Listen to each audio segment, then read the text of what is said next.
Kita perlu bahas dulu hukumnya. Jadi apa hukum darah yang keluar saat menjelang persalinan? Ketika sudah muncul kontraksi dan juga darah yang membersamai bayi. Darah yang keluar bersamaan dengan bayi. Hukumnya diperinci teman-teman sekalian. Ada dua hukum. Disebut dengan damul wiladah atau damut tolki, yaitu darah yang keluar saat munculnya rasa sakit ketika akan melahirkan dan juga saat keluarnya bayi. Ada dua perincian. Yang pertama dihukumi haid. Dihukumi haid ketika kapan? Ketika bersambung dengan haid sebelumnya. Jadi semisal, nih ada ibu hamil. Kalau dalam mazhab Syafi'i, kalau adharnya kan ibu hamil bisa haid ya. Ibu hamil ketika mengeluarkan darah memenuhi syarat haid, maka hukumnya haid. Ini saya contohkan nih. Semisal kandungan usia 9 bulan, ibu hamil ini flek, keluar darah, pendarahan hingga mencapai sehari semalam atau lebih. Saya contohkan keluar darah hingga 3 hari. Baru setelah 3 hari disusul munculnya rasa kontraksi. Jadi selama 3 hari yang awal nggak ada kontraksi yang asli. Maka kan berarti darah ini keluar saat masa-masa hamil. Tentunya nanti hukumnya adalah haid. Nah, setelah 3 hari keluar darah baru muncul kontraksi. Nah, ketika kontraksi inilah mulai namanya damul wiladah. Mulai dinamakan dengan damul wiladah. Damul wiladahnya hukumnya ikut haid. Sehingga yang perlu untuk kita pahami ketika dihukumi haid, kita nggak perlu sholat nih teman-teman. Tidak perlu untuk melaksanakan sholat dan tidak boleh melaksanakan sholat hukumnya. Karena damul wiladahnya hukumnya adalah haid. Dan damul wiladah ini haid sampai kapan? Sampai dia melahirkan. Sampai darah yang keluar bersamaan dengan bayi. Baru setelah darah yang keluar bersamaan bayi, setelah bayi keluar, baru nanti setelah itu hukumnya adalah nifas. Jadi darah pertama hukumnya haid sebelum munculnya kontraksi. Kemudian darah ketika sudah muncul kontraksi dan juga darah yang keluar bersamaan dengan bayi hukumnya juga haid. Karena nyambung dengan haid sebelumnya. Baru setelah itu ketika bayi sudah keluar, darah setelahnya baru dihukumi nifas. Itu adalah hukum yang pertama, yaitu darah wiladah dihukumi haid ketika bersambung dengan haid sebelumnya. Nah yang kedua, darah wiladah dihukumi istihadah. Kapan dihukumi istihadah? Saat tidak bersambung dengan darah haid sebelumnya. Saat tidak bersambung, ini ada beberapa kasus teman-teman. Ada nih kasus yang paling sering dialami ibu-ibu nih. Biasanya flek itu memang pertanda ketika akan ada kelahiran. Maka biasanya ibu-ibu itu flek muncul ketika sudah ada kontraksi. Kontraksi dulu, baru kemudian flek. Nah ini biasanya sudah mendekati masa-masa kelahiran bayi, begitu. Nah karena tidak bersambung dengan darah apapun sebelumnya, darah haid sebelumnya, maka darah yang keluar saat kontraksi hukumnya istihadah.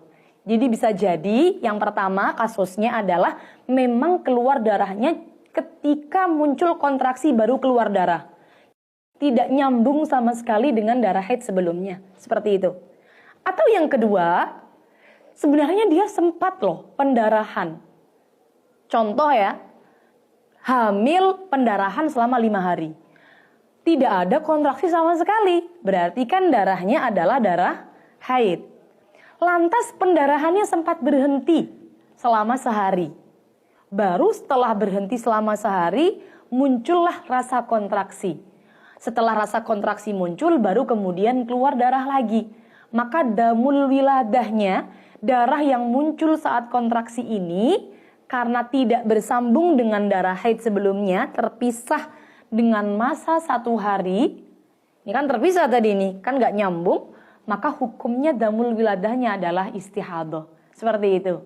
Dan ada kasus yang ketiga, ketika tidak bersambung dengan darah haid sebelumnya, yaitu dia keluar darah sebelum kontraksi, namun darahnya tidak mencapai 1 hari 1 malam. Kita contohkan ya, semisal darah yang keluar sebelum kontraksi ini cuma 20 jam.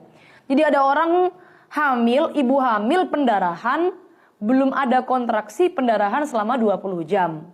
Setelah pendarahan selama 20 jam, muncullah rasa kontraksi. Baru kemudian pembukaan 1, 2, dan 3, dan kemudian akhirnya melahirkan. Maka kalau seperti ini, darah saat wiladahnya, damul wiladahnya, darah saat kontraksinya dan juga saat melahirkan bayi, hukumnya adalah istihadah. Mengapa istihadah? Karena dia sebenarnya nyambung dengan darah sebelum kontraksi. Namun darah sebelum kontraksi ini tidak dihukumi haid karena belum mencapai minimal haid, yaitu sehari semalam. Nah, itu dia 3 contoh dalam masalah darah kontraksi yang dihukumi istihadah. Hanya ada 2 hukum saja teman-teman dalam damul wiladah. Dihukumi haid dan dihukumi istihadah. Sangat simpel sekali rumusnya, kapan dihukumi haid ketika nyambung dengan haid sebelumnya, dan kapan dihukumi istihadah ketika tidak bersambung dengan haid sebelumnya. Nah, yang perlu diperhatikan ketika damul wiladah ini dihukumi istihadah, maka sebagai seorang ibu yang melahirkan, kita tetap wajib untuk melaksanakan sholat. Meskipun sakit nih teman-teman, kewajiban sholatnya tetap ada. Sehingga kalau misal masih mampu untuk dilakukan, lakukan sholat, jangan ditinggalkan. Namun kalau memang sudah tidak mampu lagi untuk melaksanakan sholat, misal contoh nih, memang benar-benar nggak mampu karena sakitnya sudah sangat-sangat sakit, dia tidak bisa untuk menahan dan fokus untuk sholat, maka berarti catat sholat apa saja yang dia tinggalkan. Nanti perlu untuk dikodok ketika nifasnya sudah selesai. Dan semisal kasus di mana dia tidak bisa sholat ketika proses melahirkan adalah semisal air ketuban ini sudah merembes terlebih dulu.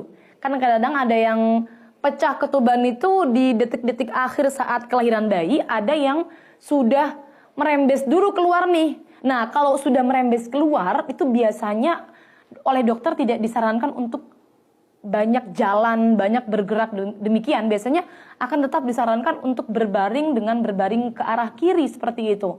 Nah, kalau seperti ini kan dia tidak bisa melaksanakan sholat ya. Jadi tolong dicatat ibu-ibu, kapan mulai tidak sholat, sampai kapan tidak sholatnya. Nanti dikodok ketika masa nifasnya sudah berhenti, ketika suci dari nifas. Ini yang sering kali terlupakan. Jadi ibu-ibu itu kalau sudah melahirkan, fokusnya sama sakit, akhirnya lupa kapan mulai tidak sholat, sampai kapan dia tidak sholat. Akhirnya apa? Yang mestinya damul wiladahnya itu dihukumi istihadah, dia berkewajiban untuk sholat, ya tidak dicatat, lupa. Tidak kodok, tidak punya rasa. Kalau dia punya tanggungan kodok sholat, sampai anaknya besar ya tidak dikodok. Saya pernah bertemu dengan orang yang demikian. Jadi anaknya sudah besar, dia baru nyadar, oh dulu saya pas melahirkan, ternyata hukum damul wiladahnya istihadah dan saya tidak sholat. Saya lupa berapa sholat yang harus saya kodok. Kalau demikian ibu-ibu sekalian, maka perlu ibu-ibu itu kalau semisal lupa nih, oh dulu saya berapa ya kodoknya, saya lahirannya berapa. Ibu-ibu perlu ingat dulu pertama kali, perlu ingat berapa hari proses kontraksi. Misal ibu-ibu sudah punya ingatan nih, saya dulu kontraksi 2 hari. Tapi ibu-ibu lupa sejak sholat apa sampai sholat apa. Maka kalau demikian ibu-ibu wajib kodok 2 hari full. Subuh, zuhur, isya, asar, maghrib, isya 2 kali. Karena 2 hari full. Karena ibu-ibu lupa mulai kapan sholatnya yang wajib dikodok dan sampai kapan. Sehingga penting sekali ya untuk yang mau melahirkan, kita prepare dari sekarang, nyatet kalau misal darah sudah mulai keluar biar bisa tahu hukumnya.